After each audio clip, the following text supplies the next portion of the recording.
You're now watching a clip from the MarcWes Sports Podcast. And the teams that we're going to be a good game, it's going to be a defensive game, it's going to be the Bills versus the Steelers. And the Steelers, they just paid the other Watt brother all that money, made him the highest paid defensive end in the league, which I think that, he deserves it. I don't know what the hell is wrong with that family. What the hell was the mom eating with yeah, I know. All that cheese in Wisconsin or something. Because your brother, Hall of Famer, probably first ballot, if you say, he always leaves everything on the gridiron. And the little brother just coming in and he does the same thing. Crazy thing I heard on when I was listening to 560 and Michael Dieter was talking about KJ Watt or what was it? TJ Watt. Yeah. TJ Watt speaking on when he was in Wisconsin, and he was like, yo, he was always injured. He was not even a DN. He was what? He was a tight end. Never really got any playing time. And as soon as he changed the position, they all seen it. So basically, he was saying his whole life he was playing in the wrong position. You talking about JJ Watt? No, not JJ Watt, TJ Watt. Oh, you talking about the little brother? The little brother okay. Used to play with Dieter when they both was on Wisconsin, and he was like, TJ Watt was not even a DN. He was a tight end his whole career. He wasn't getting no play time. He always was injured, fighting injuries and trying to get some time on the field. And he just they changed his position. I don't know if he did it or they changed it for him. But after that, they seen it. They was like, oh, he's gonna be what it is. They seen the athleticism and everything like that. So Michael Dieter of Miami Dolphin, our center, is like, yo, if he's speaking highly of this individual, then I'm gonna go ahead and piggyback on what he's saying. Especially what he already showed us. These last few years. You're not gonna pay an individual and make him the highest paid DN in the league if he wasn't doing what he normally do. He comes from a family that gives you double-digit sacks every year. So I would pay him that money. Now, again, ultimately, when it comes to the Pittsburgh Steelers, I'm gonna go on what Pac-Man Jones said. They're the team that the dirtiest team in the league, alongside the evil empire, but they're the dirtiest team in the league. They're gonna find a way to win the game. Ben Roethlisberger, the Ben Roethlisberger, allegedly. He lost the weight. He looks like Ben Roethlisberger of old. Same like Tom Brady. Is like both you guys aren't aging. You're aging correctly. You're aging the right way. Normally you see the decline. Last year we seen the decline with you, but I don't know if all of the media talk and all of the shaming of you not being your normal self put a little fire under your butt where I'm gonna put that burger down.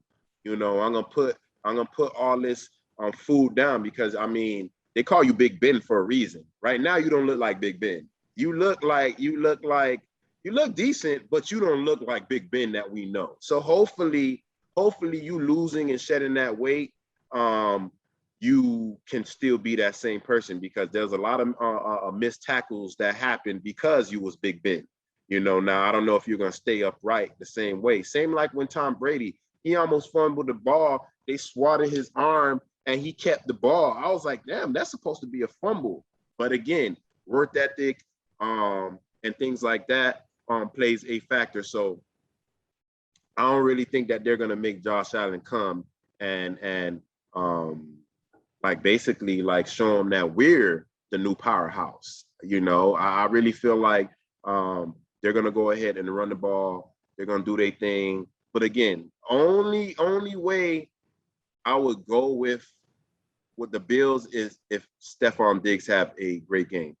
If he have a great game, then the Bills gonna win. If he doesn't, then typical evil empire, typical Pittsburgh Steelers, they're gonna find a way to win because again, You know, certain teams, tradition plays factors in certain things. Like, so if you was always a loser, normally you stay a loser. Normally you find a way to lose the game. You know, we just left the Cleveland Browns, talking about the Cleveland Browns. They normally have a trash bag over their head, and they normally find a way to lose. Now it looked like they're going in the right direction. Same thing like the Buffalo Bills. You know, it looked like y'all going in the right direction. Same like the Miami Dolphins. Hopefully we got our quarterback. But for me, ultimately, I think it's going to be a close game. I think both ain't really going to look like, you know, they're outmatched or this is a game like, you know, a blowout. I really think it's going to be a close game. They're fighting for their integrity. They're fighting for who's the best in the AFC. And I don't think Big Ben want to start off the season losing to Josh Allen, even though Josh Allen is the next Big Ben. He is the next Big Ben. He's big. He like this guy like running over people. You know, hopefully he'll try to do that. He's more athletic. Yes, he's more athletic. You know, he's more athletic. He's big. He's big. But like, please, like, don't try to run nobody over. Like, slide. You know, but matter of fact, yeah, try to run somebody over. You're in our division. Yeah. I'm thinking, run somebody over, please. Yeah, you know, injure yourself, injure your shoulder. You know, do something. You know, but I really think that it's going to be a close game. I really don't think it's going to be a high scoring game. I really think this game is going to be a low scoring game. I think it's going to be 20-17 Pittsburgh with the win. All right, that's an interesting pick. You know, just kind of hearing everything, it made me kind of rethink how I was going to go for this game. And the spread on this game is 6.5. So they favoring the Bills to win by a touchdown, basically. And, you know, just looking at this game, I think this game's coming down to two things. I think it's coming down to Pittsburgh. Can they actually run the ball? For some reason, they couldn't run the ball last season. They abandoned it. They were making Ben throw like 50 times a game, just like what we saw with Dallas on Thursday night. So they need to go back to running the ball. And guess who they got running the ball now? Najee Harris, who looked really good in the offseason, you know, in the preseason. Yeah. So you now got a running game. So now Ben doesn't have to throw it 50 times a game. You can give this guy who's a rookie, obviously. So he is, you know, fresh. He's hungry. Was that? He has a lot of tread on that tire. Yeah, exactly. He's fresh. He's hungry. He's from Alabama, so he's already basically from an NFL type of program.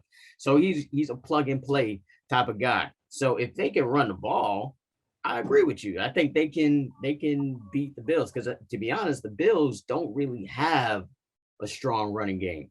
They got Devin Singletary from the crib, by the way, and they got Zach Moss also from the crib. But these two players have been injured a lot, you know, in these past couple of seasons. They two young running backs, but they can't stay on the field. So neither one of them is the every down back. I think Najee Harris can be that every down back for the Pittsburgh Steelers. So, and the Steelers defense, let's not forget, like, this defense was actually really good. It wasn't until Bud Dupree got hurt and Bush also from the crib as well, got hurt that they started to decline. Let's not forget that this team was undefeated going into the last 4 games, but you could tell that they were kind of like about to lose, and we actually predicted that they would lose, and they did last season because of all the injuries, and you know, you can't depend on Ben 100%. He's an old guy, and I did see some of his work in preseason, and yeah, he looks like he's back to form. But I really think it's all about the running game, and it's all about Josh Allen as well for the Bills. So Josh Allen is a great player. He is, you know, he tore up the Dolphins last season. Let's be honest. He tore us up. And he's actually tore us up for 2 seasons in a row with his running ability, passing, you know, and now he had Stephon Diggs last season. Stephon Diggs was probably the only receiver last season that was eaten against X-Men. He was the only receiver to me that was like dogging X last season. So I expect that to continue. This season, as far as their connection, Allen and Stephon Diggs, I expect that to be even better than it was last season, because last season that was his first season with the Bills. So, and Diggs is trying to get that contract. I believe he's in a contract year, so he's going to try to show out so he can get a big contract from the Bills. So yeah, just kind of looking at this game, I think the Steelers, from what you said and from just knowing that that defense is back, and I think a lot of everybody's like on the Bills, everybody's like, okay, well, the Bills are the team of the AFC East, they are likely going to go to the AFC Championship. And I think that type of stuff goes to players' heads, goes to coaches' heads, and they maybe don't prepare as much because they have all this hype surrounding them.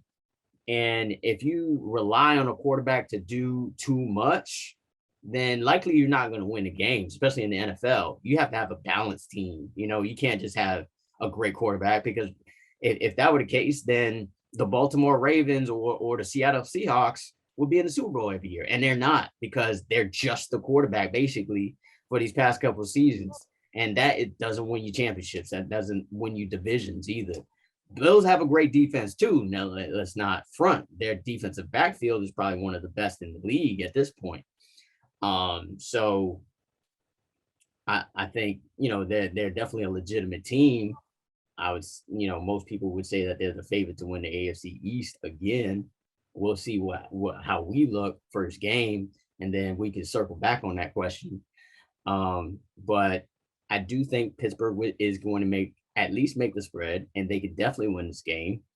I actually think they will win this game, and I think it's going to be a 1-point game. So I think this is going to be, I actually think it's going to. I disagree with you as far as the amount of scoring. I actually think this is going to be a high scoring game. I think it starts out slow, and then towards the end, it becomes a back and forth type of game. So it's not going to be overly high. I'm not saying 40s, but I think this is going to be maybe a 28-30 type of game, and the Steelers squeak it out. Especially with being the defensive-minded team with the Pittsburgh Steelers, and like you said, they got Najee Harris, so they're going to try to be controlling that clock. So we'll see. So the next game that I thought jumped out to me was this Cardinals-Titans game, bro. This Cardinals-Titans game is going to be good.